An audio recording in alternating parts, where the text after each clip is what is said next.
How's everybody doing today? I've seen a lot of videos going up of people preaching sermons against homosexuality, and I believe that it stems from the story of Sodom and Gomorrah that I released.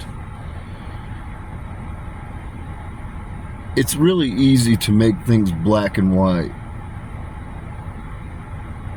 The reality of it is, we love to talk about children being trafficked. We love to talk about these horrendous things, child molestation and rape, but then you turn a blind eye to the ramification, what occurs down the road to these people. The people that are largely in the LGBTQ community have endured horrendous things as children. Horrendous things. They've been victims of rape. They've been victims of molestation. The list goes on, people. The list goes on. And we like to think of things in black and white, but the reality is this isn't a black and white situation. It's not. Because a person's been hurt by somebody that's the opposite sex when they're a child, does that mean that they don't deserve to be loved? Does it mean that they don't deserve to walk the halls of heaven? I largely disagree. I think they do. I think they've earned it. I weigh hearts. I don't weigh scripture. I weigh hearts.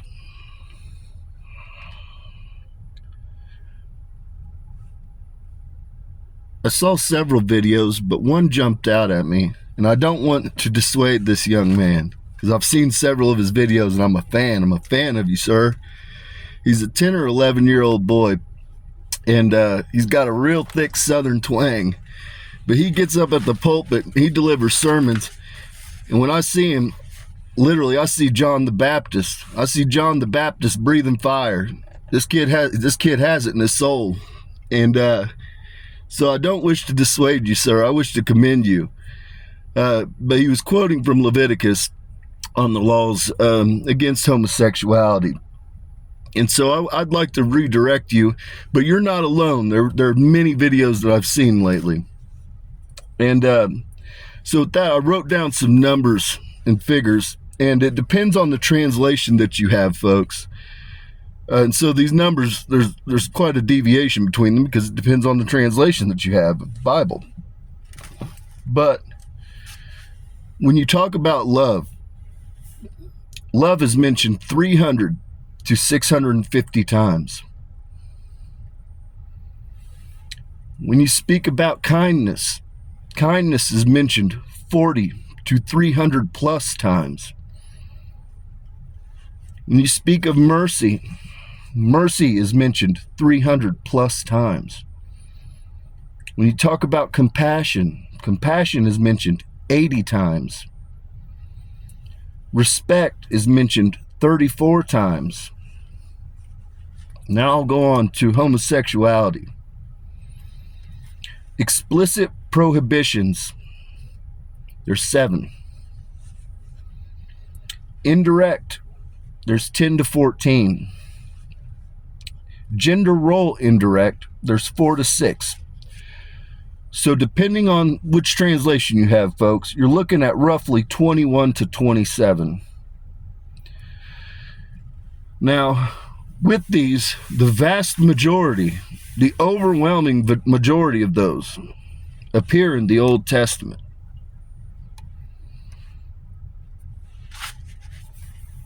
The versions that you see that are the mentions that you see in the New Testament were mentioned by Paul. I believe predominantly only Paul. I might be mistaken, but I believe it was only Paul. And you have to understand, you have to take into context Paul's mission, okay? Paul went to Greece. It's no secret on their literal mural artwork that we have uncovered, from volcanoes, everything else. They've got artwork depicting prostitution, in depicting homosexuality widely.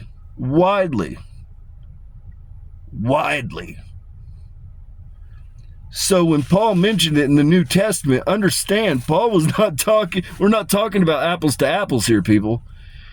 That was a godless society. They were under Baal worship at the time. And so understand. Now, it's not to say that we don't have our own problems, people. We have our own problems, but we are not fallen Greece. We are not fallen Greece. We are not building murals and all that shit depicting debauchery. And so, ultimately, what I hope you take away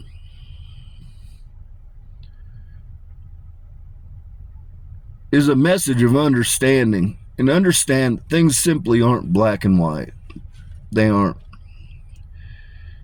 And with that, I want you to take into context how many times love alone was mentioned 300 to 650 times, depending on the translation you have. And the biggest number you can find addressing homosexuality, which some of these are loosely dressed, is 27. Where do you wish to put your energy?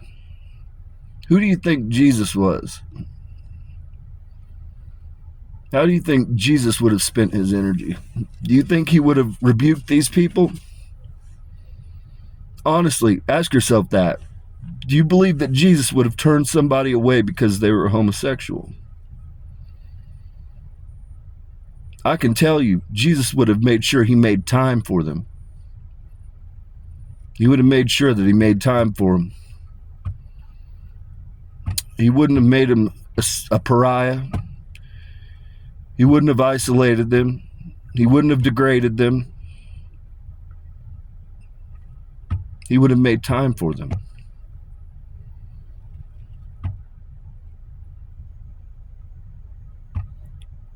Be the world you wish to experience. It's easy to get drawn into hate, to isolate people into groups. Ultimately, we're all flames derived of embers of a singular raging inferno. When you speak a message of hate or a message of dislike, or you isolate somebody, it's a reflection of self. It's a reflection of confusion. Be the world you wish to experience. I don't wish to be in a world full of hate. I don't. Most of the people that are damaged or broken, they're coming from a place of brokenness because they've been broken. It's not in the interest of the person to further disenfranchise them. It's not in the interest of the person to isolate them, to make them a pariah.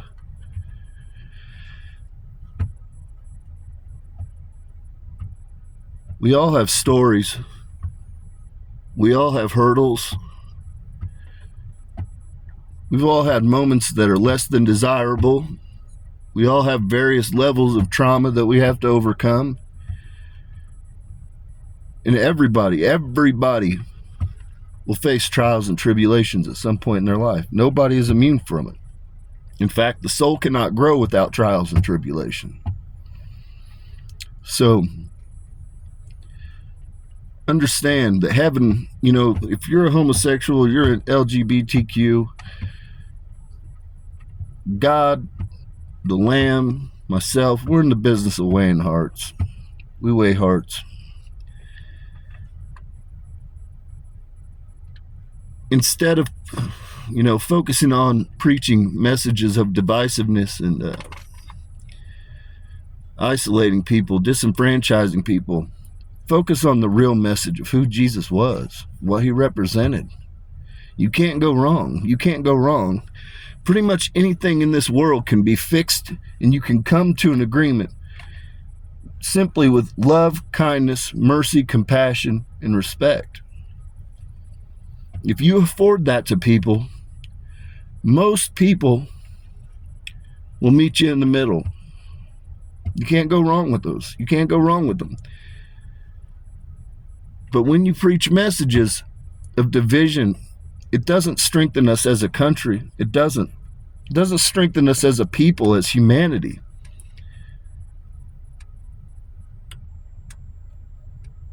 Focus on the positive. Worry about what's going on under your roofs. A lot of people are worried about the roof next to them. Don't worry about that roof. Worry about what's under your roof. So with that, peace and blessings be upon your homes. May your paths be paved in gold. Hopefully you take something positive from this message. To the young man that was preaching from Leviticus, I'm a fan. I'm a fan, sir.